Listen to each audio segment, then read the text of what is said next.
Boker Tov Lachem, Shem Hashem Nasser Nasliach.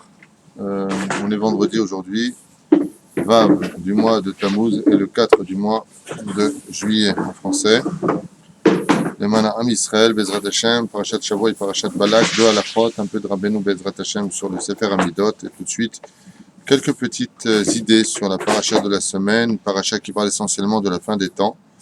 La malédiction de Bilham transformée en bénédiction, Baruch Hashem, dirigée par la bouche d'Akadosh Baruch Hu, Shtabach Vitale, Shemo La'ad. Alors deux halachot brièvement, j'aimerais juste revenir sur un domaine sur lequel les Juifs passent pratiquement tous par le même chemin, c'est les bénédictions du matin. Vous savez qu'il est bon de ne pas dire les bénédictions si ce n'est qu'à la maison, avant de partir, ne pas les faire Keshitat Ashkenazim à la synagogue, ou même à l'époque on avait l'habitude de les faire comme cela, comme dit le Shulchan Aruch, où une personne faisait pour tout le monde, mais c'était à l'époque où les gens ne savaient pas bien lire, il y avait un livre pour tout le monde. Aujourd'hui, grâce à Dieu, tout le monde sait lire, tout le monde a son sidour, donc il n'y a pas de raison que ce soit comme pour la bouffe. Je dis souvent, quand tu fais une mitzvah, fais comme pour la nourriture, tu ne voudrais pas qu'on mange à ta place.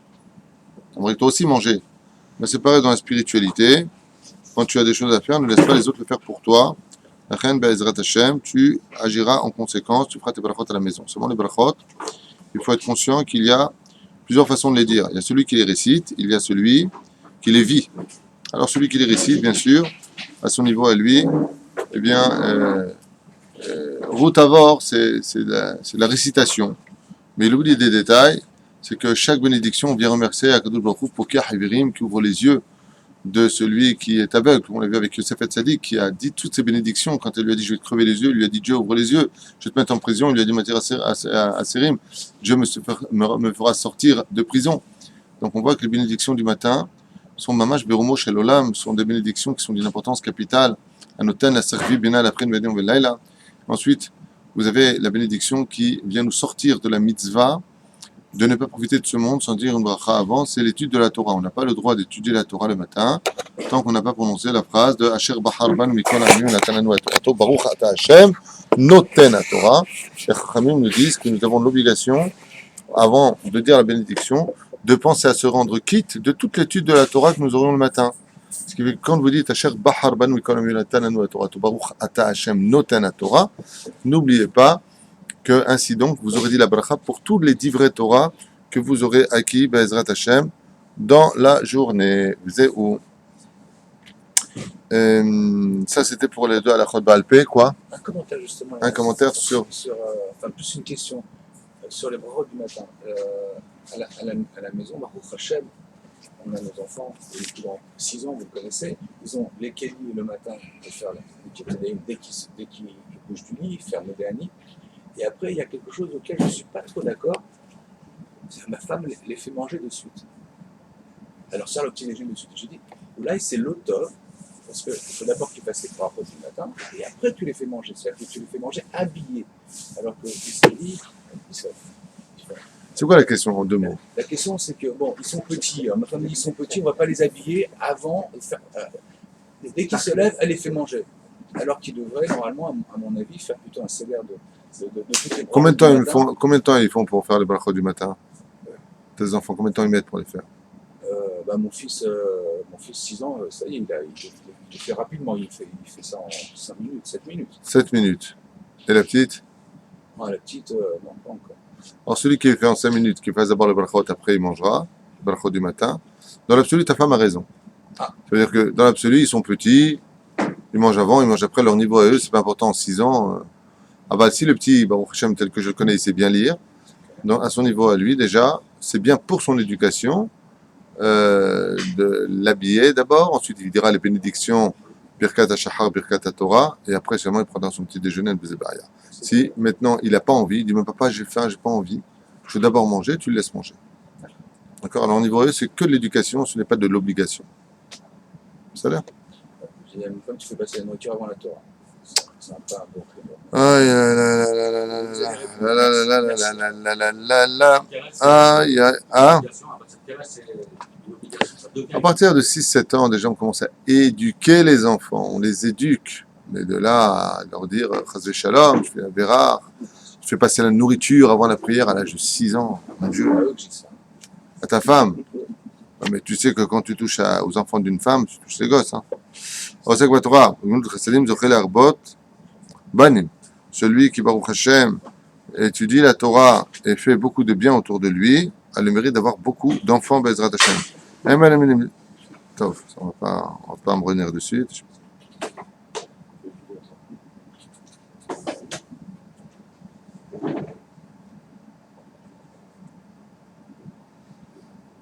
Celui qui n'arrive pas à avoir d'enfant devra recevoir sur lui la galoute. C'est-à-dire qu'apparemment, si ce n'est pas un problème de mérite, que c'est un problème d'Avera, celui qui n'arrive pas à avoir d'enfant, qui prenne sur lui la galoute. Alors ça veut dire quoi? Est-ce qu'il doit sortir d'Israël? Certainement pas. Mais ça veut dire que de l'autre côté, que cette personne-là se devra, Bezrat Hashem, s'il y a des mitzvot à faire loin de la ville, amener quelqu'un loin de la ville, Bezrat Hashem, Shikar Latzmo Bakivun Hazeh. Ou alors qu'il se donne. Le Rav Haïm Akadosh avait mis en pratique, le Rav dans la Gemara, Rav Kahana avait mis cette pratique en application, c'est de se mettre en galout mamash. On parle de galout mamash, c'est-à-dire de dormir en dehors de la maison, là où le vent m'emmène, bien entendu que d'être mon chevi Israël, le pachout. Ah bah, ça fait un tikkun, car on sait que quand un homme est condamné à mort dans les cieux, s'il veut éviter la mort, ou il fait beaucoup de tzedaka, ou il se condamne à la galoute. Car la galoute est considérée comme étant une mort pour un homme. C'est-à-dire, Ayored Leomanut, Chavero, Kiluba Alechet Reu. Celui qui vient sur les finances de son prochain, c'est comme si il lui a pris sa femme, on en avait, je crois d'ailleurs, déjà parlé. Celui qui vient sur les finances, C'est-à-dire qu'il vient prendre, qu'il vient voler les affaires des autres. Puis une affaire, l'autre il vient, il le double sur cette affaire, mais de façon incorrecte. C'est comme si il lui a violé sa femme, et c'est aussi comme si il lui a volé sa femme et ses enfants, parce que si elle lui pris son argent, il lui aurait peut-être offert quelque chose. Avalzema Shehu, Be'etzem, Megish.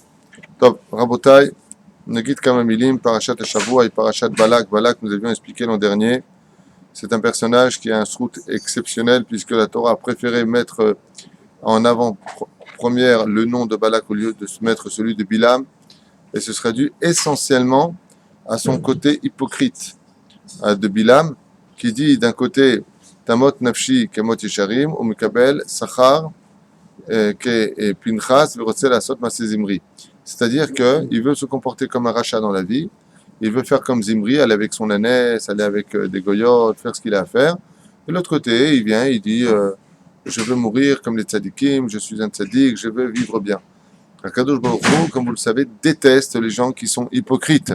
C'est pour cela que la plus belle manifestation, d'une certaine façon, que nous verrons et décrypterons dans les bénédictions d'Akadosh Baruch Hu par le biais de Bilaam Arasha, c'est le fameux verset le plus connu d'ailleurs de tous, celui que l'on dit avant de pénétrer dans un Bet Midrash ou une Bet Knesset le matin, Ma tuvo alecha Yaakov mishkonotecha Israël. Alors qu'est-ce que signifie réellement ce verset-là? Ma tuvo alecha.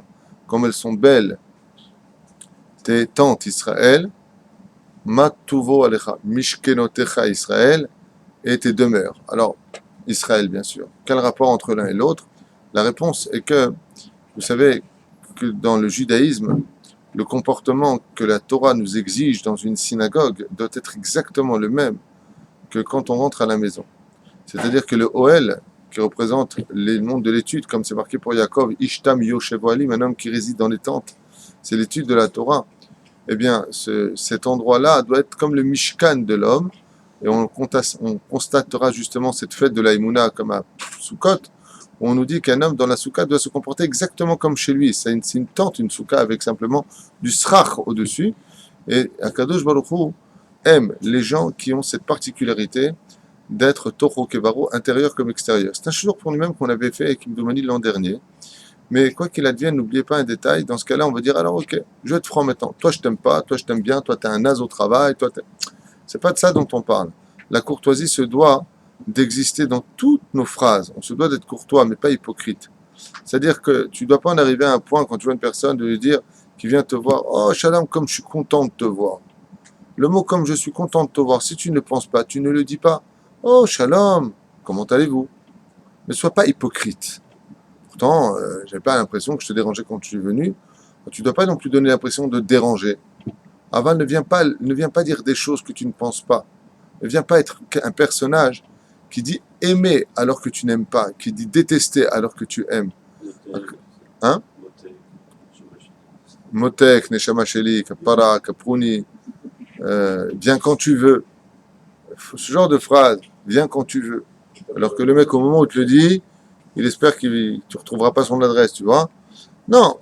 Aval, Bilam, lui, il a ce côté en lui d'hypocrisie absolue, où d'un côté, il veut être le tzaddik de la génération, et de l'autre côté, il veut qu'on lui laisse faire toutes ses avérotes. Vous savez, j'aimerais vous dire quelque chose, pas pour vous, hein, pour moi déjà. C'est que dans l'amélioration, c'est vrai que, comme le dit Rabbeinu, on se doit toujours d'observer le bien qui est en nous et pas le manque constant qui est en nous. On doit observer le manque qui est en nous. Mais par exemple, une personne qui ne met toujours pas Rabbeinu Tam doit déjà se serrer la main et dire, tu te rends compte, aujourd'hui, je mets déjà Rashi. Il y a quelques années, je ne mettais même pas ni Rashi ni Rabbeinu Tam. Donc, Baruch Hashem, aujourd'hui, je mets Rashi. Une fois que tu es conscient de l'évolution dans laquelle tu te trouves, alors ne t'en pas à dire Baruch Hashem, je mets Rashi toute ta vie, mais t'en mets Rabbeinu Tam. C'est-à-dire, passe à un shlav supérieur. Comme tu aimerais être bien augmenté quand tu travailles. Le mec qui prend 6 000 par mois lui dit, tu veux 7? Il dit pas non. Tu veux 8? L'an d'après, tu dis pas non. Tu veux 10? Tu dis pas non. Pourquoi tu dis pas non? Parce que tu es conscient des intérêts que cela pourrait te rapporter. De la même façon, un homme doit être conscient de l'évolution dans le judaïsme et de ne pas s'arrêter simplement à ce qu'il a acquis, mais surtout à ce qu'il pourrait encore acquérir. Et Bilham, lui, fait partie de ces gens qui regardaient ce qu'il eut acquis, mais non pas ce qu'il pouvait acquérir. Donc il s'en est tenu à être un homme qui, malheureusement, pratiquait des choses abominables avec son ânesse, mais qui, de l'autre côté, se suffisait à dire, mais moi, Dieu, il me parle. Voilà. Alors d'un côté, je fais le bien, mais je vis avec le mal. Le bien ne peut pas vivre avec le mal, et le mal ne peut pas vivre avec le bien, à notre niveau à nous. Pour cela, il faut être capable de traduire le bien comme étant le bien et le mal comme étant le bien. Si les deux ensemble sont Gamzol et Tova au Kol David Rahman et Tavavid, c'est-à-dire que tout ce que fait Dieu vraiment, c'est le bien absolu, alors il n'y a pas de problème. Mais il y a des gens qui, par exemple, vont te dire, voilà, moi je fais Shabbat, mais la semaine, je ne mange pas kasher. Je fais Shabbat, regarde le bien qui est en moi. T'as tzodek. Je ne dis pas que tu n'as pas raison, mais tu ressembles à Bilam. Il faut savoir quelque chose de dur. C'est que malheureusement, il y a un peu de Bilam en chacun de nous. Et le Talmidav chez Avraham Avinu, nous dit la Mishnah dans Maseret Avot, et voici les élèves de Bilham. Et les élèves de Bilham sont des gens qui ont un Einara, qui ont de l'orgueil, mais ce qu'il faut comprendre, c'est que nous aussi, quand on agit ainsi, en disant, voilà, moi, je suis bien, regarde, j'étudie, je fais Shabbat, je mange kasher, mais d'autre côté, le mec, il regarde des choses interdites. Ok? Il y a un problème dans toute la Torah. Il faut savoir qu'à l'épisode, c'est-à-dire que si vraiment on devait, c'est Chaz Shalom, ce que je veux dire maintenant était dur à entendre, j'espère que ça ne va pas vous décourager, mais si cette personne partait à ce moment-là sans Teshuvah, il faudrait comprendre que toute sa Teshuvah, eh bien, enfin, je veux dire que toutes ces mitzvot, je ne sais pas si je dois le dire ou pas, mais elles ne vont pas dans les forces du bien, elles vont dans les forces du mal. Prenons un exemple concret de la vie. Un homme a une maîtresse. Il trompe sa femme. De l'autre côté, sa femme, elle a ce qu'elle veut. Il lui dit toute la journée qu'il aime, il lui fait l'amour, il est avec elle, ils sortent au restaurant, c'est un très bon père, mais il la trompe. Posez la question à la femme. Tu peux répéter ta phrase? Elle jette tout, nous dit Yosef. Qu'est-ce qu'elle va lui dire? Mais à quoi ça me sert? Tu es en train de me dire je t'aime et tu me trompes, tu m'offres des bijoux et tu me trompes. Et là, on a envie de lui dire à cette femme, attends, de quoi tu te plains? Ferme-la. T'es gâté, t'as à manger, t'as ta voiture, tu sors où tu veux, tu as tes restaurants avec tes copines. Qu'est-ce qu'elle te dit, la femme? Elle te dit, mais tu me charries, quoi. C'est ce que vous venez de dire et de comprendre. C'est ce que Bilam n'a pas réussi à comprendre dans sa vie. Il pensait qu'il pouvait s'en sortir sous prétexte qu'en lui se trouveraient des pseudo-qualités, mais tout en restant le même dans les forces du mal. Et cela, c'est une des raisons pour lesquelles Dieu ne peut pas mettre la paracha en son nom. Parce que Akadosh Baruch Hu ne peut pas prendre quelqu'un dans son monde à lui s'il n'a pas été capable de pratiquer le verset Sour Mera va à Setov. Ce que dit le roi David, je crois, dans le 37e je ne me rappelle plus. Là-bas marqué Sour Mera va à Setov. Quitte le mal, mais fais le bien. Mais avant de faire le bien, qu'est-ce qui est marqué? Quitte le mal. Retire-toi du mal. Sour Mera va à Setov. Bakesh Shalom Verotfeu. Alors tu pourras demander la paix et la poursuivre. Mais il ne peut pas y avoir de Shalom à Alava Shalom. d'un homme qui, par exemple, avait certaines qualités, mais qui avait aussi des défauts, qui n'a pas cherché à arranger ses défauts. On n'a pas dit ici qu'il va réussir à le faire. Il va simplement demander de l'aide pour y arriver. Et Rabbeinu nous dit que la meilleure façon pour quitter le mal, je donne un exemple. Prenez un Rav de très très haut niveau thoraïque, qui connaît tout le Talmud, qui connaît tous les poskim, qui fait beaucoup de chesed. Mais cet homme-là touche des jeunes filles. Hashem Ishmor. Qu'est-ce qu'on ferait de toute cette Torah? On le destitue automatiquement de son titre de Rav et on ne veut même pas entendre un Dvar Torah de sa bouche. Et pourtant, cet homme-là, c'est tout. Ça, c'est Bilam. Il vient donner les prophéties par le biais de la Shekhinah, mais reste Bilam. Il n'est pas appelé Bilam un Navi, plutôt Bil'am un Navé, le Navé. C'est quelque chose qui doit nous réveiller à Botaï. Parce que les commentaires, il y en a plein, voilà, je vous sortis les midrashim merveilleux sur ce qui s'est passé. Je ne voudrais pas vous faire vivre cette dimension de cette paracha à l'échelle historique, mais à l'échelle de remise en question de nous-mêmes. Sommes-nous une partie de Moshe? Sommes-nous une partie de Bilam? Ou avons-nous une partie de Moshe en nous et une partie de Bilam? Car Ari Akadosh nous dit qu'il faut savoir que la réincarnation de Moshe est exactement la même source de réincarnation que celle de Bilam. C'est-à-dire que Moshe Rabbeinu alav shalom, sachez qu'il est la réincarnation, et vous le savez déjà, de Hevel, frère de Caïn, fils de Adam, et Bilam, c'est la réincarnation de absolument pas. C'est là qu'est le chidouche. Tu vois, tu es tombé dans le piège, Nissim. C'est que Bil'am n'est autre que la réincarnation de Hevel lui aussi. C'est-à-dire que la Neshama de Moshe Rabbeinu vient de la même source énergétique que celle de Bil'am le Racha. C'est pour ça qu'on doit faire attention, parce que Bil'am et Moshe ont un lien particulier, c'est la même âme. Seulement, il y en a un qui est venu réparer les forces du bien, c'est Moshe. L'autre qui est venu réparer les forces du mal, c'est Bil'am. De là, vous avez compris que Bil'am et Moshe ont une particularité. Et les sages nous disent pourquoi. Parce que, comme le précise d'ailleurs Rashi au nom de la Gemara, de peur que les nations du monde, à la fin des temps, ne viennent reprocher à Dieu en disant « Si tu nous avais donné un prophète, comme le prophète de Moshe, des Juifs, que était Moshe Rabbeinu, nous aurions pu faire Teshuvah. » Et cette prophétie se réalisera, cette demande se réalisera par la prophétie de Bil'am. Et on voit que les nations du monde ont échoué ici présent par le représentant des nations du monde, alors que Moab et Midian se faisaient la guerre, ils préfèrent faire la paix. C'est-à-dire que deux ennemis comme l'Iran et l'Irak seraient prêts à faire la paix alors qu'ils se haïssent pour détruire Israël. Les nations du monde sont prêts à tout faire pour nous détruire. Ils nous adorent et nous pleurent quand on est mort. Mais quand on est vivant, comme ces pauvres trois mamans qui sont parties demander de l'aide à l'ONU alors qu'elles pensaient que leurs enfants étaient encore peut-être en vie, ils ne leur ont même pas ouvert la porte. Et quand elles ont pris le micro, on leur a coupé le micro. Je ne sais pas si vous imaginez quelle haine ont les nations du monde. Et nous, on cherche constamment à plaire aux nations du monde. Qu'est-ce que vont dire les nations du monde? Mais mon Dieu, qu'est-ce que va dire Hachem? On doit se retourner vers Akadosh Baruch Hu et dire Ribono Shel Olam, le roi des rois. Comme c'est marqué dans cette paracha. Am levadad ishkon ou bagoim lo itrashav. Un peuple qui vit en autarcie, qui ne tient pas compte des nations du monde. Alors bien sûr, on ne va pas les voler. Bien sûr, on ne va pas les insulter. On ne va pas salir le nom d'Hachem sur eux avec nos bouches. Non. Mais cela veut dire que de l'autre côté, au lieu de te soucier constamment de ce que va dire Esav ou Ishmaël dans ta vie, soucie-toi de ce que pense Hachem. Hen Ham. Mazé Hen. Hen, c'est He, Nun. Toutes les lettres de l'alphabet Rabotai se marient les unes avec les autres pour arriver à la complétude de 10. Zayin avec Gimel, 10. 7 et 3. 6 et 4. Mais 5, ça va avec quoi? Avec lui-même. Et le Nun, 50, ça va avec quoi? Qu'avec le Nun. Pour te dire, Hen Ham. Pourquoi tu me dis Hen? Ce peuple. Hen, c'est ce peuple. Hen Ham. Dis-moi, Ham le Vadadishkon. Hen Ham. Ce Hen, cela, peuple d'Israël ne peut se marier qu'avec lui-même. Le He ne peut aller qu'avec le He, le Nun qu'avec le Nun. Tu ne peux pas marier ce peuple avec un autre peuple dans ses idéologies. Et Bil'am Aracha Rabotai, lui, représente cela. Le personnage qui n'est pas prêt à s'améliorer, le personnage qui représente le prophète des nations du monde.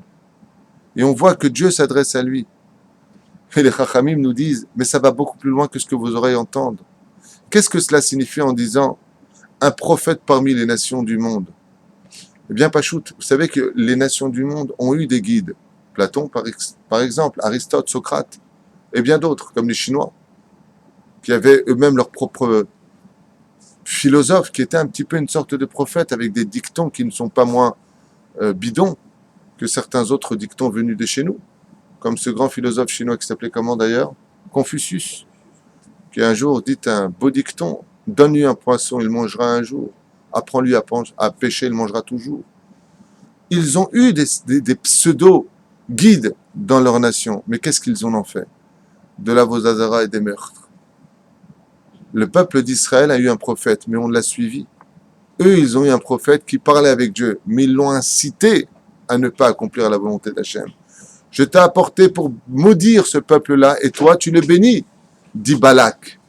Et Balak, lui, est celui qui montre qu'il est intérieur comme extérieur, non simplement l'aïeul de Ruth à Moavia, mais il est surtout celui qui montre sa haine aux Juifs, dans le sens le plus explicite du terme. Donc il est intérieur comme extérieur, et c'est ce qui lui prévaut d'avoir son nom dans les parachutes de notre Sainte Torah. La reine Omer Lano Akadosh Baruch Hu, Al tiyet tzvoa, tiyet tocho kevaru. Sois comme toi dans la synagogue. Comment tu peux appartenir à Dieu? C'est quand tu as la bête à Knesset et tu te comportes comme un Ben Torah, que tu te comportes bien à la synagogue, et que tu es capable à la maison d'être le même personnage, alors sache que tu es l'élève de Moshe Rabbeinu. Mais si à la maison, tu n'es pas le même personnage que celui qui est à la synagogue, que d'un coup ta façon de parler, ta façon de s'asseoir, ta façon de diriger ta vie n'est plus la même que celle que tu présentes aux yeux des autres, alors sache que tu es l'élève de Bil'am Aracha. Fais attention. Ce côté courtois et agréable de la Beth Knesset, Shalom, comment allez-vous? Là, oh, Baruch Hashem, Shtabar Shem Olahad.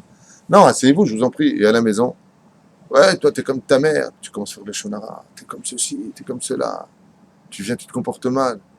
On lui dit, oh, de toi, on a dit, Oudi, Ma tuvo alecha Yaakov bishkonotecha Israël. Où est la différence? Un juif, il est juif comme, pas ceux qui mangent cachère à la maison, mais ils mangent taref à l'extérieur. À la maison, c'est cachère. Hein. Mais à l'extérieur, je mange taref. Pourquoi t'as changé d'âme? Pas comme ces hypocrites qui sont de signaux là-bas à la maison. Mais c'est cette hypocrisie de Bil'am qui est rentrée dans notre sang. Quand je vais à la plage et que je suis à poil, là-bas c'est normal. Tu as le droit de me voir, c'est moral. Mais quand je suis à la maison, attention, comment tu me regardes si je suis en short? Là-bas, tu es en short à la maison, tu regardes comme ça. Là, c'est pas moral. Pourtant, tu es vachement plus habillé, hein. Mais c'est pas moral. Pourquoi c'est pas moral? Mais c'est la maison. Il n'y a pas plus hypocrite au monde que ce genre de pensées qui sont justement nées de Bil'am. Voici les élèves de Bil'am. Ça, c'est Bil'am. C'est pas Am Israël. Am Israël, on est tsanoua dans la rue comme à la maison. À la maison, comme dans la rue. Israël, il mange kasher à la maison comme il mange kasher à l'extérieur de la maison. Et ce que je vous dis, malheureusement, on le vit dans des degrés même religieux. On est religieux tant qu'on travaille, shaharit mincha arvit, on part en vacances, on va aller là d'un coup, la piscine mélangée, la cache-route on vérifie plus. Oh! Et qu'est-ce qu'il te dit le mec? Ouais, mais là je suis en vacances. C'est exactement ce que préconise Bil'am dans son hypocrisie. Là je suis religieux, là je suis avec mon ânesse, là je suis là où je suis. Zéro. Alors tous ces comptes-là se vérifieront quand? À la fin des temps. Car à la fin des temps, Akadosh Baruch Hu, puisque cette paracha nous parle essentiellement de tout ce qui se passera à la fin des temps, Akadosh Baruch Hu Ishtabar Shemo Lahad viendra régler les comptes et faire bas les masques de chacun de nous. Quelle honte! Pour moi le premier. Quelle honte! Quelle honte! On montre les aspects. Et moi. Akadosh Baruch Hu, vous savez qui c'était lui? Voilà. Rak! Vous savez qui c'est lui? Rak! Vous savez lui comment il parlait bien? Attention, il faisait attention à sa bouche. Rak! Chacun sera démasqué. Pourquoi? Pour montrer qui était l'élève de Bil'am et qui était l'élève de Moshe Rabbeinu. Et pourquoi est-ce qu'on appelle Moshe Rabbeinu? Pour deux raisons. Les Chachamim nous disent, parce qu'avant d'être Rabbeinu, il était d'abord Moshe. Il était humain et il est devenu le grand. Il n'est pas né grand depuis le début. Il est dans une grande lumière. Mais la deuxième explication, c'est que le Rav que tu voyais à l'extérieur, Rabbeinu, c'était le même que Moshe que tu pouvais rencontrer chez lui, dans sa tente. C'est le même personnage. Aval Bilham, on lui a enjoint un nouveau mot. Lequel? Bilham Harasha. Pourquoi Harasha? Haril est le prophète des nations du monde. Les Parchanim nous disent Rabotai. Qu'est-ce que ça veut dire que quand les nations du monde ont demandé un prophète pour eux? Alors vous savez que le peuple d'Israël, grâce à Dieu, a eu des millions de prophètes. Baruch Hashem. Peut-être 2 millions de prophètes. Dont les 12 petits connus, les 12 petits prophètes connus, plus les 3 grands prophètes connus.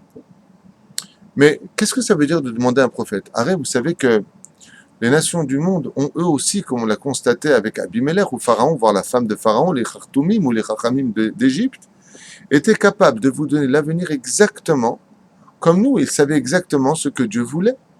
Alors qu'est-ce que ça signifie en demandant un prophète pour les diriger? Quand tu demandes un dirigeant, tu demandes un prophète ou tu demandes un dirigeant? Tu demandes un dirigeant. Alors qu'est-ce que ça veut dire quand on nous parle de ce prophète? Arrête, quand par exemple le Pharaon laisse partir les enfants d'Israël à la fin de la paracha de Béchalach, au début de la paracha de Béchalach, où les enfants d'Israël quittent le pays d'Égypte, il dit, mais Moshe vous emmène vers la mort. J'ai vu du sang partout sur vous. Il avait vu la Brit Mila. Il regardait les étoiles. Comme il a vu, il a dit, mais pourquoi tu m'as dit que c'était ta sœur? J'ai vu dans les étoiles, j'ai vu Ba'ad Achalon, lui dit Abimelech, en observant les étoiles, j'ai vu qu'en réalité tu m'as menti. C'est pas ta sœur, c'est ta femme. Donc vous voyez qu'ils ont une espèce de sitra hara en eux, mais qu'ils savent les choses. Eh bien, tout simplement parce que Akadosh Baruch Hu Ishtabar Shemolahad s'adresse aux gens à des niveaux différents qu'on appelle les Arba Olamot. Il y a le Olam de la Asiya, Beria, Yetzira, Beria et Atzilut. Le plus haut degré de prophétie qui n'ait jamais été atteint fut celui de Moshe Rabbeinu alav shalom, qui avait une prophétie qui était basée sur le domaine de la Atzilut, c'est-à-dire devant le trône divin. C'est pour ça qu'il est marqué Panim el Panim. Bilham, quand on parle du prophète des nations du monde, les nations du monde nous reprochent, auraient voulu reprocher à Dieu plus exactement, de leur donner un prophète de niveau comme Moshe Rabbeinu. C'est-à-dire un prophète qui est à faire au niveau du monde de la Hatzilut. C'est-à-dire qu'il soit du même niveau que la prophétie de Moshe Rabbeinu. Et on voit ici que Akadosh Baruch Hu Ishtabar Shemolahad, c'est pour ça qu'il y a marqué pour Moshe Rabbeinu, Vaïdaber Hashem el Moshe les morts. Hashem Shem Abaya Yud Kevavke à partir du monde de la Hatzilut. Quand il est dans sa complétude. De là, on voit qu'Akadosh Baruch Hu Ishtabar Shemolahad, par amour pour le peuple d'Israël, va s'adresser à Bilham Harasha. Mais cette adresse, comme on en a expliqué hier soir un petit peu, ne va pouvoir s'installer chez Bilham qu'à travers la Kedusha qui peut être en lui. Je m'explique. Bilham est complètement tamé. Il est composé de 248 membres impurs. Seulement, les Chachamim nous disent que Bilham avait un œil crevé. Il a perdu son œil et c'est avec cet œil-là que Bilham voyait. Et là, on tombe dans une espèce d'hérésie. Si l'œil ne marche plus et qu'il est crevé, comment tu veux qu'il voit? Eh bien, les Parchanim nous disent tout simplement, comme l'explique le Or HaHaim Akadosh, que Bilham, Akadosh Baruch Hu a fait en sorte de lui tuer un membre qui était son œil gauche. Pourquoi? Pour la simple et bonne raison, c'est qu'on sait qu'un goy qui meurt ne rend plus impur. Donc, un membre qui meurt, eh bien, ne rend pas impur, puisque ce membre-là, maintenant, est mort. Donc, Hachem a pu résider dans l'œil mort de Bilham, qui faisait comme une espèce d'écran entre lui et la Toum'a de Bilham et la Shechina de l'autre côté. Ce qui fait que Kadosh Baruch Hu, quand il voyait Bilham et qu'il voulait résider entre guillemets en lui, il ne pouvait résider qu'à travers cet écran qui était placé en lui. Et c'était quoi cet écran? Son œil qui était mort. Donc on comprend maintenant pourquoi les sages nous disent que Bilham, en tant que prophète, voyait avec son œil qui était mort. Comment tu peux voir avec ton œil qui est mort, avec ton œil qui est vivant? Non. Avec ton œil qui était mort, car une fois mort, en tant que non-juif, ton membre, il n'est plus ni pur ni impur. Il est maître. Il n'a pas de vie. Donc Dieu pouvait résider juste et uniquement à cet endroit. C'est pour ça que c'est avec cet œil-là qu'il voyait. Mais ça veut dire quoi? Il ne voyait pas Bilham. Et là, la Shechina elle-même. Je t'abarre chez mon lad. Ici, dans la paracha de la semaine, le Bilham va d'une certaine façon être arrêté par le Haton. Le Haton, c'est le pi de l'Aton, c'est-à-dire l'ânesse qui se mettra à parler. On aura plusieurs épisodes avec des animaux qui parleront, mais un des épisodes les plus importants sont dans la paracha de cette semaine, qu'on appelle le pi Aton, la bouche de cette ânesse qui fut préparée depuis le Ben Hashmashot, la création du monde. Et il lui dit, Shalosh Pe'amim, 3 fois de suite, tu m'as frappé. Quand Bil'am Aracha se lève le matin pour préparer lui-même son ânesse alors qu'il avait des serviteurs, Akadosh Baruch Hu lui dit, imbécile, tu crois que en préparant ta zrizout, c'est-à-dire ton empressement d'aller maudire le peuple d'Israël, toi-même tu mettras la selle sur ton ânesse, sache que Abraham, pour sacrifier son fils, lui aussi s'est levé dans la même simcha. De là, Rashi nous fait comprendre quelque chose d'essentiel, c'est que quand tu veux réparer le mal que tu as fait, n'oublie pas un détail des mauvaises actions, c'est l'empressement avec lequel tu les as fait. Si tu veux les réparer, il faudra que tu agisses dans les mitzvot avec le même empressement, au minimum, pour réparer le même empressement que tu as eu pour les averot. Bil'am lui va sur son ânesse, et voici qu'un ange de la mort, d'une certaine façon, Gabriel, se maintient au milieu de la route. Et là, Bil'am s'en retrouve humilié. Car si toi, on t'emmène pour voir l'avenir des enfants d'Israël, comment tu peux le faire alors que tu ne vois même pas ce que ton propre âne est capable de voir? Quelle humiliation! Mais qu'est-ce que n'avait pas vu réellement Bil'am? Bil'am n'avait pas vu une chose qui représente le srout d'Israël, c'est les Shalosh Regalim. C'est-à-dire par le srout de Pesach, Shavuot et Sukkot, ces 3 fêtes juives, les enfants d'Israël ont un bouclier sur eux qui ne permettra jamais à quiconque, chas vechalil avechas, de nous maudire. Jamais. On pourra être maudit par le biais des Shalosh Regalim. Pourquoi je vous parle de ça aujourd'hui? Parce qu'ils doivent se tenir devant nous comme un chok. C'est-à-dire que les chok de la Torah, les chukim de la Torah, les mitzvot, ce langage merveilleux que Akadosh Baruch Hu nous a lancé, comme le dit le Rav Cherki, la Torah, ce n'est pas un livre de chok, ce n'est pas un livre de chukim, ce n'est pas un livre de loi, c'est un livre d'amour, où Dieu enfin s'adresse au peuple choisi. Et à l'intérieur, le processus de compréhension peut passer par des mishpatim, eduyot ou chukim, c'est-à-dire des mitzvot à des degrés différents, dépendant de la compréhension de l'homme. Quoi qu'il advienne, la situation pour Bil'am dans la paracha la semaine vient nous enseigner quelque chose de grandiose. Si tu ne veux pas que tes sirènes sonnent dans ta ville, si tu ne veux pas que Bil'am, avec ses malédictions, atteigne son but, n'oublie pas d'être shomer shalosh regalim, puisque comme il lui dit, ça fait déjà 3 fois de suite que tu me frappes avec ton bâton, et il lui répond, si ce n'était pas avec le bâton, si j'avais pu, c'est avec l'épée que je t'aurais tué. Il lui dit, mais attends, c'est ainsi que tu me chevauches? Qu'est-ce que cela vient nous enseigner pour nous? Ne viens pas violer comme un animal les shalosh regalim, les yamim tovim. Ki lo nitnu Torah ve yamim tovim le Israël et la asku batorah bilvad. Car les jours des shalosh regalim qui nous ont été donnés dans l'année sont là pour rattraper les jours de chol dans lesquels tu n'as pas étudié la Torah. Et c'est ce que dit Bil'am. Ne viens pas prendre ton épée pour me tuer. Ne prends pas une épée pour saccager tes yamim tovim, de chol hamoa et ainsi de suite, ou des jours de vacances qu'un homme pourrait avoir, où il se doit, Bezrat Hashem, d'étudier cette sainte Torah que Dieu nous a donnée. Vezem iprilat, Bil'am Aracha, quand il vient chevaucher son âne pour avancer, et se retrouve humilié devant les sarim, c'est-à-dire que l'humiliation que l'homme aura quand il arrivera devant le trône divin, où Dieu lui dira, Kavata etim la Torah, qu'est-ce qu'il va répondre? Ah, j'avais pas le temps. Qu'est-ce que tu fais de Pessah? Qu'est-ce que tu as fait pendant Shavuot? Qu'est-ce que tu as fait pendant Sukkot? C'est pour cela que je te les ai donnés. Et Dieu lui répond à Bil'am, comment tu peux les chercher à maudire un peuple qui gardera les Shalosh Regalim, qui étudiera la Torah pendant les Shalosh Regalim? Bil'am arrive et il a besoin de voir le peuple d'Israël. Pourquoi est-ce qu'il a besoin de le voir?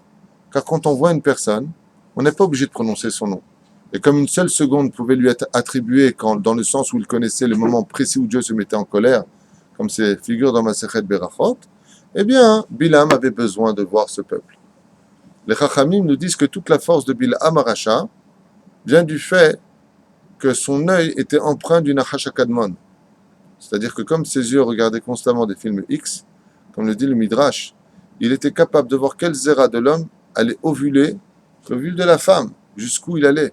C'était un homme extrêmement ancré dans la sexualité la plus bestiale, puisque sa propre épouse n'était autre que sa propre ânesse, avec lequel il avait besoin de rentrer en contact pour se rendre si impur que tous les démons de la terre lui livraient les secrets de ce monde. Pour vous dire à quel point l'homme peut être bête, bestial et mauvais dans ce monde. La reine. C'est pour cela que Bilham avait, lui, une particularité. C'était l'Aïnara. Donc, pour mettre l'Aïnara, il était obligé de voir. Voir pour mettre l'Aïnara. Seulement heurté à la tribu d'Éphraïm qui se tenait en tête du camp d'Israël, Éphraïm venant de Yosef Hatzadik sur lequel il n'y a pas d'Aïnara, il s'est rendu compte qu'il ne pouvait plus mettre l'Aïnara. Heureux l'homme qui se protégera de la znout, de la nudité des femmes, de l'interdit de nos yeux, car toute la gdoucha du peuple d'Israël passe par les yeux. Comment tu peux définir un homme s'il est tzaddik? Comme une personne qui m'a écrit récemment, que Dieu le bénisse, et qui m'a écrit récemment, c'est très dur, Rav Tuitou, de ne pas faire Zera Levatala. C'est très dur dans la vie de ne pas fauter quand tu es en phase de divorce et que tu n'as plus de relation avec ton épouse, ou alors qu'une personne vit seule et qu'elle est en situation délicate. Comment on fait pour ne pas faire Zera Levatala? Est-ce que Dieu nous donnerait une épreuve insurmontable? La réponse est très simple. Si tu ne regardes pas ce que la Torah t'a demandé de ne pas voir, tu n'auras pas envie de faire Zera Levatala. Mais si tu mates dans les films, dans la rue, tu regardes, tu vas chauffer et enregistrer comme des archives des situations qui te mettront en porte-à-faux tôt ou tard et tu auras envie de fauter. Donc, surveille tes yeux. Et c'est pour cela que Bilham Arasha n'a pas réussi à mettre l'Aïnara sur justement le peuple d'Israël pour leur faire donner envie de faire Zera Levatala, qui est la perte. Alors, comme il ne va pas réussir par son œil à lui, à la fin de cette paracha, il enverra les filles de Moab et de Midian faire justement tomber Zera Levatala du peuple d'Israël, qui bien entendu finira avec la mort de 24 000 hommes de la tribu de Shimon. Et pourquoi 24 000 hommes? Parce que pendant qu'ils regardaient Massé Zimri, Ben Salou et Cosbi Batsour, qu'est-ce qu'ils faisaient eux en attendant? Zera Levatala, qui a provoqué la mort immédiate de ces gens-là. Ça a été la force de toutes les forces du mal, faire tomber l'homme dans cette avéra si connue qu'on appelle Zera Levatala, qui fait perdre le mazal à un homme. Lo alenu velo alechem. Dans les bénédictions, ou les bénédictions telles qu'elles ont été faites, on nous parle ici des kavanot de Bilham. Les Parshanim nous disent, si tu veux connaître les intentions mauvaises de Bilham, traduis les bénédictions sorties de sa bouche grâce à la gentillesse d'Hachem et son chesed, en sens contraire, et tu comprendras combien Bilham voulait nous maudire. Et d'un coup, dans la paracha de la semaine, si je peux avoir la paracha. Merci, fils. Toda Rabba. Dans la paracha de la semaine,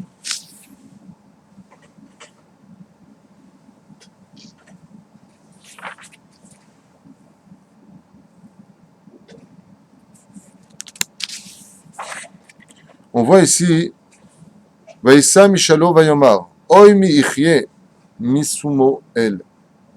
Malheur à celui, Ken, Vaïssa Mishalo, donc il a parlé, malheur pour celui qui vivra, en d'autres termes, si ce n'est pas sur le chemin d'Akadosh Baruch Hu. Ben, qu'est-ce qu'il aurait voulu dire ici? C'est une malédiction. En d'autres termes, si tu as malheur à toi parce que tu ne vas pas respecter le nom de ton créateur, alors c'est déjà ça le mal. Alors où se cache la vraie malédiction ici de Bilham?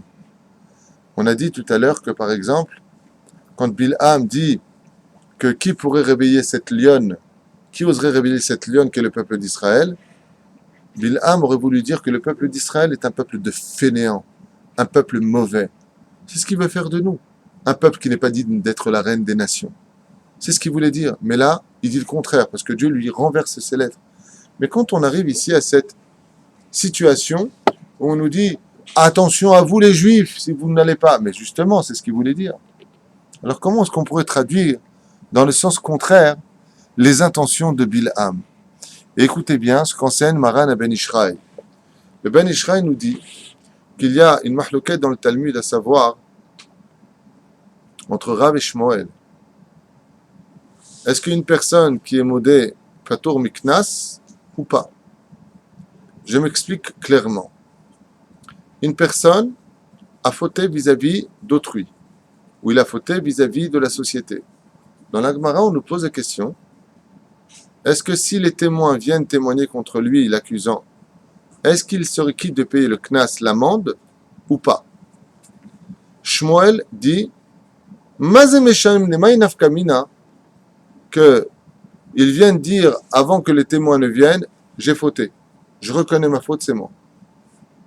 Shmuel, il dit, Azma, qui vient de reconnaître, pas reconnaître, il a fauté, il paye le knas, Nekuda. Rav, écoutez ce qu'il dit, Rav ou Shmuel dans la Gemara, Rav, il dit, ma pitom, Modev ozav yerucham. Si une personne vient devant le juge et dit, je reconnais, avant que les témoins ne viennent témoigner contre lui, là, il ne peut plus s'échapper, Patour miknas, il ne paiera pas le knas. Donc on voit ici que selon la Gemara, Shmuel, d'accord, il nous met en difficulté, ou Rav nous met en difficulté? Qui nous met en difficulté des deux? Shmuel nous met en difficulté. Rav, c'est extraordinaire ce qu'il dit. Et là, vous allez comprendre. Qu'est-ce qu'il voulait lui maintenant? Il voulait tout simplement que la halakha soit pas comme Rav, mais qu'elle soit fixée selon Shmuel. Et pourquoi? Parce qu'il dit ici, oh, malheur à vous les juifs. Si la halakha, elle était comme Semuel, ne lis pas le mot Semuel, mais si vous regardez bien les lettres de la Torah, c'est marqué Shin, Mem, voilà, c'est marqué ici. Shin, Mem, Vav, Aleph, Lamed, Mishemoel. Et de là, ce que c'est vrai, Vaïssa, Mishalo, Vayomar. L'atid lavo, plus tard, il y aura une marloquette entre deux rabbanim chez vous, les juifs. Oy michye mishmoel. Et là, on peut comprendre. Qu'est-ce qu'il voulait, lui, que la halakha soit comme Rav ou comme Shmuel? Comme Shmuel. Par quelle force, d'après vous, il voulait qu'il y ait ça? Je vous explique clairement, mettant une vraie image complète pour vous. Réveillez sur l'importance d'une des mitzvot de la Torah qui, malheureusement, n'est pas tout le temps accomplie comme elle le mériterait. Vous savez que, comme dit la Gemara ainsi que le Zohar HaKadosh, quand un homme va dormir, son âme quitte le corps et va donner des comptes dans les cieux et reconnaître toutes ses avérotes. Seulement voilà, la nuit, les âmes ne sont pas jugées, car la nuit appartient aux forces de la justice, aux forces du din. Le matin, quand il se lève, Dieu s'assoit sur le Kisei Rahamim. Dieu devient longanime avec les enfants d'Israël, particulièrement. Ce qui fait que les portes du Bet Din d'en haut sont fermées toute la nuit. Si donc toi, avant d'aller dormir, tu as fait les Tahanunim, tu as fait Kriyat Shema Alamita, tel qu'il est marqué dans le Sidour, pas simplement Shema Israël et Zéhou, base. Non, surtout pas, c'est ce qui est marqué ici. Lui, il voulait pas que les enfants d'Israël fassent le vidouille. Non. Si tu as fauté la journée, que tu dois payer le knas, ne viens pas reconnaître en disant Hacham nous, Bagan nous, Gazal nous, Dibardou nous, Fibulachonara. Non, ne viens pas taper sur ta poitrine avant de dormir la nuit. Parce que comme ton âme va monter devant le juge, si à ce moment-là, tu es maudé, est-ce que les témoins vont apparaître? Non, qui sont les témoins? Les avérotes qui ont été créés, les anges créés par nos avérotes. Quand est-ce qu'ils vont se ramener eux? Pendant la nuit, ils ne peuvent pas, la porte est fermée. Mais à l'aube, pourquoi il faut absolument prier tout le temps au Netzachama? Parce qu'au Netzachama, les portes du Bédine s'ouvrent et là, il faut prier Hachem pour le peuple d'Israël. Eh bien, quand on rentre à l'intérieur, comme on a fait la veille, nous, on a reconnu nos fautes, alors on n'est plus krayav de payer le knas, puisqu'on est maudé, on reconnaît la veille. On fait comme dit Rabbeinu, on fait comme le dit le Seder de la Knesset Agdola, on fait le Chatanu, on reconnaît nos fautes, on fait din vechishbon de notre journée. Alors on dit à Dieu pardon. Quand viennent les anges le matin, il dit ah bah ils ont déjà reconnu leurs fautes, j'ai pas besoin de vous. Et Dieu dégage les anges accusateurs. J'ai pas besoin, ils ont reconnu, j'ai pas besoin de vous. Parce que si eux ils rentrent et qu'ils témoignent contre nous, on est foutus. Et Bilham dans cette paracha voulait absolument que la halakha soit comme Shmuel. Mais nous, dans les Tahanunim, qu'est-ce qu'on dit? Vesalachta la avoni, qui? Non. Une fois qu'on a fini Tahanunim dans le Teilim, qu'est-ce qu'on dit? Vesalachta la avoni. Traduisez, Vesalachta. Et tu m'as pardonné la avoni, ma faute, qui? Car, Ravhu. Car tu es rempli de miséricorde. Tu es grand Dieu. Mais non. ne lis pas car tu es grand. Qui Rav Hu, car la halakha a été fixée comme Rav, qui dit que lui, si tu viens reconnaître ta faute avant que viennent les témoins, tu es pardonné. Tu ne paieras pas le knas à Kabbalah. C'est pas que tu es pardonné, tu ne paieras pas l'amende. Qui Rav Hu. Et ici, on comprend combien il voulait notre mal. Même rentrer dans les machlokot de nos halachot, qu'est-ce qui pouvait nous faire du mal? Ah, voilà. Shmuel, qu'est-ce qu'il dit?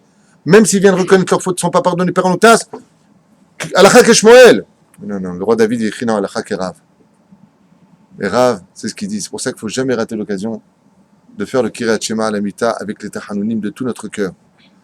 Tout notre cœur. Sauf le Motzei Shabbat, c'est à mon Chatzot, tu ne fais pas. Pourquoi il y a encore l'empreinte de Shabbat Kodesh qui est là? Le srou de Shabbat Kodesh. Après Chatzot, tu peux refaire les Tachanunim, Be'ezrat Hashem.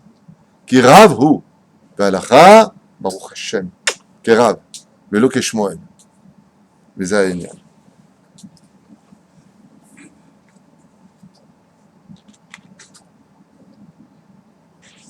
Je voudrais prendre encore quelques instants sur une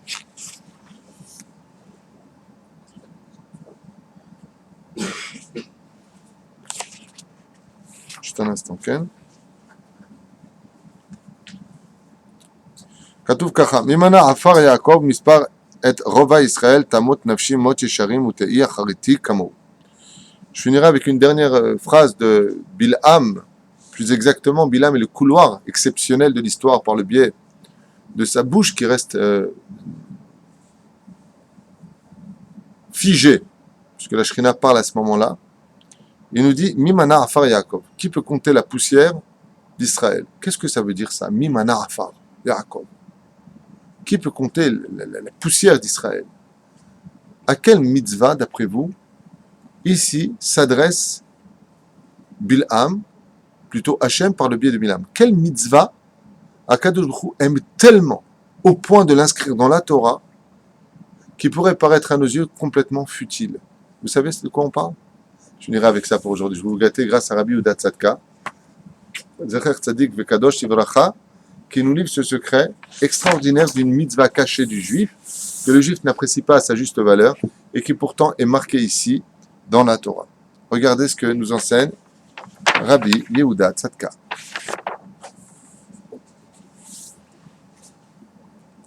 Elou Israël, il faisait allusion au peuple d'Israël qui accomplisse une mitzvah hors du commun. Laquelle?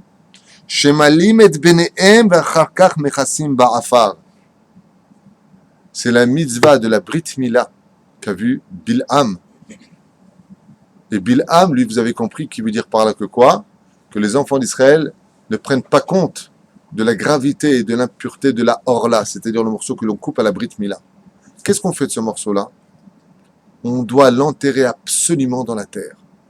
Que personne ne sache où il est.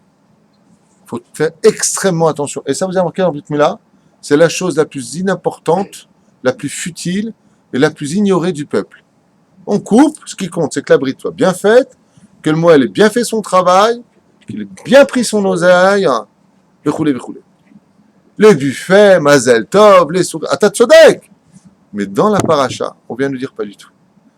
Qui sera celui qui prendra la mitzvah d'aller enterrer, Baruch Hashem, souvent c'est moi qui le fais quand il y a une Brit Mila, je demande de prépuce et c'est moi qui vais l'enterrer. Je demande cette mitzvah-là. Et c'est marqué dans la Torah. Il faut que personne ne sache où elle est, car si on la récupère cette or-là, ça peut faire des dégâts. Il ne faut pas récupérer cette or-là. Tu creuses et tu l'enterres bien comme il faut. Personne ne sache où c'est. Et ne pas faire chas v'shalom comme font les Arabes dans certaines contrées, pas tout le monde fait ça, c'est qu'ils la mangent. C'est-à-dire ils la prennent comme une fève, ils la mettent dans le couscous, c'est pas une blague, j'ai lu ça dans un livre, et c'est celui qui la mange, c'est quoi celui qui la mange, c'est pas une blague. Qu'est-ce qu'ils font? Si une femme n'arrive pas à avoir d'enfant, les Arabes, hein, pas les Juifs, ils la mangent, ouais, avec la boulette. Comme ça, tu auras un enfant, tu auras un bon garçon. C'est strictement interdit et impur de pratiquer une chose pareille. Aval, regardez ce qu'il nous dit ici Rabbi Yehuda Tzadka. Vene midrash tzarich biur. Qu'est-ce que ça veut dire? Mash bilam lo pachad mi mitzvat amila atzma ela mi mash mechasim ota ba'afar. Et là, on apprend un chidouche énorme, Shlomo. Tu sais lequel? C'est que Bilham Aracha n'a pas eu peur de la mitzvah de la Brit Mila, comme on l'a vu à la paracha de la semaine dernière, où Moshe a eu peur de Og parce qu'il avait la Brit Mila sur lui. Bilham, il prévient les nations du monde et dit, vous savez, le peuple d'Israël, il y a des mitzvot qui sont d'une importance capitale et qui sont si fortes qu'on ne pourra rien faire contre eux. Qu'est-ce qu'ils font? Ils enterrent la orla, le prépuce. Boniré lama. Pourquoi? Bah, d'avoir pelé. Il dit, mais c'est incroyable. À la Brit Mila, c'est pas... Mais ça, oui. כי בלעם משבח את ישראל בשמלים את ביניהם לשם שמיים ולא לשם גאווה. Car le peuple d'Israël pratique toujours la Brit Mila avec beaucoup d'humilité, non pas en se vantant, en disant nous sommes nous le peuple choisi par Dieu qui nous a demandé de mettre la Brit Mila qui n'est autre que la Chotemet d'Akadosh Baruch Hu, c'est-à-dire le tampon du roi. Un roi a toujours un tampon, vous savez, il a toujours la bague qu'on appelle le sceau. Le sceau du roi est placé sur notre Brit. Et il dit comme ça, et nous plaçons le symbole de notre Brit Mila au lieu de mettre la orla, par exemple, la orla, c'est-à-dire le prépuce. Comme ça s'est passé avec... il y en a un qui a fait ça. Il s'appelle comment? Vous êtes au courant? Il y a un homme du peuple d'Israël un jour qui est parti lutter contre les ennemis d'Israël, les Philistins. Et il a ramené avec lui 1000 orlotes. J'ai nommé Shimshon, David Amelech. Abal Shimshon, c'est ce qu'il a fait. Il les a tués, il a coupé la orla, il leur a apporté. Pas pour se vanter, pour les mettre en garde. Faites attention. Mais le peuple d'Israël, nous, qu'est-ce qu'on fait? Au lieu de le mettre comme un trophée ou un symbole, voilà, nous avons la Brit Mila, on est humble, on la prend et on l'enterre. Pour montrer la pudeur du peuple d'Israël, vient le mot El ou la personne désignée pour cette belle mitzvah hors du commun, prescrite dans la Torah, pour enterrer la orla. Bien entendu, c'est une bénédiction, hein. Juste tu fais un trou et tu l'enterres bien à l'intérieur. Et pourquoi cette mitzvah-là, Dafka, il faut absolument la faire les Shem Shamaim sans orgueil d'enterrer la orla, comme si qu'il y aurait un orgueil pour cela, il dit. Alors, toutes les mitzvot de la Torah doivent être pratiquées dans la tsniout et la pudeur et les Shem Shamaim. Alors, Dafka, pourquoi cette mitzvah-là est emprunt plus que toutes les autres? C'est parce que peut-être que le fait de faire la Brit Mila n'est autre que la racine et la source de toutes les mitzvot de la Torah. Et c'est vrai que la première mitzvah d'un homme quand il vient au monde, c'est la Brit Mila. Et étant donné que cette Brit Mila s'accompagne d'un geste qui est kulo anav, complètement humble, complètement tsanoua, pudique, et kulo leshem shamaim, la Brit Mila qu'on enterre, c'est-à-dire le prépuce accompli et prépuce enterré, il dit étant donné que c'est la première mitzvah, donc elle est la base de tout le judaïsme, la Brit Mila. Donc, si cette mitzvah est si importante et qu'elle est la base, c'est ce qu'il dit ici. Si la base est bonne, tout le reste est bon. Si la Brit Mila a été bien faite comme il le fallait, et qu'on a enterré le prépuce des Shem Shamaim, donc Besimcha, vraiment Betsni'a, alors tu peux être certain que le reste sera construit sur un bel édifice. Omnam, il dit, cependant, Aya efshar levaer al pima shekatav Rambam, comme le dit le Rambam. Vehu sheyesh shne te'amim mimzot mila. Aechad lema'et et ta'ava. Car dans la Brit Mila, dit le Rambam, il y a deux objectifs. Le premier, en coupant le prépuce, c'est de diminuer l'envie sexuelle. Le deuxième, Kritat Brit Benenu Leven Hashem Itbarach. Accomplir l'alliance prescrite par Dieu à Abraham de circoncire toute sa descendance. Donc il y a aussi ici une question de mitzvah reliée à l'alliance entre le peuple d'Israël et son créateur. Ulfita Amze, Adain Yesh Lishol, Lama Davka Milim Otobam. Lama, Davka, Malim, Beotomakom. Il dit dans ce cas-là, pourquoi est-ce qu'on va faire la Brit Mila dans ce même endroit? Et la Shneta Amim Amitim Em Tzrichim Zelazé, car en réalité, l'un ne peut pas exister sans l'autre. Éliminer les envies sexuelles et accomplir l'alliance prescrite par le Créateur. Car la Orla, le prépuce, se trouve exactement à l'endroit le plus désirant des forces de la Sitra Hara sur terre. C'est pour ça qu'on le coupe. Et là-bas se maintient un esprit extrêmement impur. La Orla est extrêmement impure. Et c'est pour ça qu'elle réveille beaucoup d'envie. La reine srichim le chotro. C'est pour ça qu'on doit absolument couper la orla. Valiedeze yuvana midrash. Et maintenant on comprendra bien le midrash. Ki im lo ayu kortim velo mechasim ba'afar aden orla kayemet ba'avir. Et c'est pour cela que les enfants d'Israël se doivent d'enterrer la orla. Car comme la orla est remplie d'une impureté tellement forte que si elle n'était pas enterrée, si elle était placée sur terre, elle dégagerait une telle énergie de mal qu'on faudrait comme si on ne l'avait pas coupée de nous. Donc couper ne suffisait pas. Enterrer était la suite du pourquoi tu l'avais coupé. Et par contre, dans le chol, c'est-à-dire dans la terre, aval chachamim, elle a sa force. Aval chachamim aime l'orak shekortim et tarola, elle a gamken mechassim ota. Il la couvre, ba'afar. Donc vous imaginez quelqu'un qui chas v'shem avale une orla, c'est qu'il a avalé le serpent lui-même.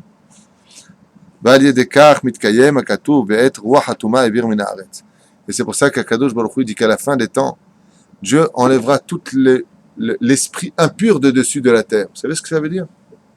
Ça veut dire que Dieu enterrera lui-même toutes les orlotes. Il faut les enterrer sous terre. C'est pour ça que quand une personne meurt dans le peuple juif, elle devient impure. Comment est-ce qu'on enlève cette impureté? En la mettant sous terre. Et la reine Shera Bilam Dabarze, quand Bilham a vu cette mitzvah si importante des enfants d'Israël, que non seulement il coupe pour ne pas avoir envie, mais il l'enterre pour ne pas que ça reste en souvenir comme une énergie qui pourrait influencer sur eux, il a dit Mimana Afar Yaakov. Vous savez ce que ça veut dire? Qui peut compter la poussière? C'est-à-dire que chaque grade de poussière, c'est une mitzvah qui couvrira cette or-là. Mi yuchal emanot et kol asruyot alalou. Qui peut compter le mérite du peuple d'Israël, puisque Dieu fera un ange blanc pour chaque grain de poussière qui aura couvert cette or-là. Et nous, de la même façon, enfants d'Israël, on se devra d'enterrer nos averot dans le passé, mamash tarte adama, comme si qu'elle n'existe plus jamais, duquel, Be'ezrat Hashem, aucune impureté reviendra à notre esprit pour qu'on puisse vivre notre judaïsme à travers la pureté, non pas l'impureté de nos actions antiques, accomplies malheureusement par nos manques de connaissances ou autres. Zakor Shal Israël. Et regardez de quoi est-ce qu'on parle. On parle d'une mise à... Vous savez que c'était une mise à d'enterrer la Rola à ce point-là? La paracha nous dit ici. Quand Bilam a vu ça, il a dit, mais ils ont trop de soldats. Ils ont trop de soldats, les enfants d'Israël. Parce que non seulement ils coupent l'envie, mais ils l'enterrent aussi avec eux. Ainsi donc, Bezrat Hashem, on se devra d'enterrer toutes nos impuretés. Pas les tuer simplement, pas les séparer, sourmera va cet homme, mais venir aussi à enterrer le passé. Comme on dit d'ailleurs en français, quand on ne veut pas rappeler de mauvais souvenirs, on dit ne réveille pas le passé. On l'a déjà enterré sous ça. On le dit en français, enterrer les mauvais souvenirs. La reine Bezrat Hashem Niske Kulanu, si une mitzvah aussi banale et aussi simple à nos yeux prend une ampleur aussi importante, à plus forte raison, toutes les mitzvot de la Torah que nous mettons en pratique, qui elles sont grandioses. De là, apprenez, je finirai juste avec ça, messieurs, c'est que la grandeur d'Israël se trouve d'Afka dans les petits détails, qui en réalité sont beaucoup plus grands que les grands détails de ce que nous pourrions comprendre. Velo beyadecha aladat masrar mitzvah. Shabbat shalom. Shabbat shalom.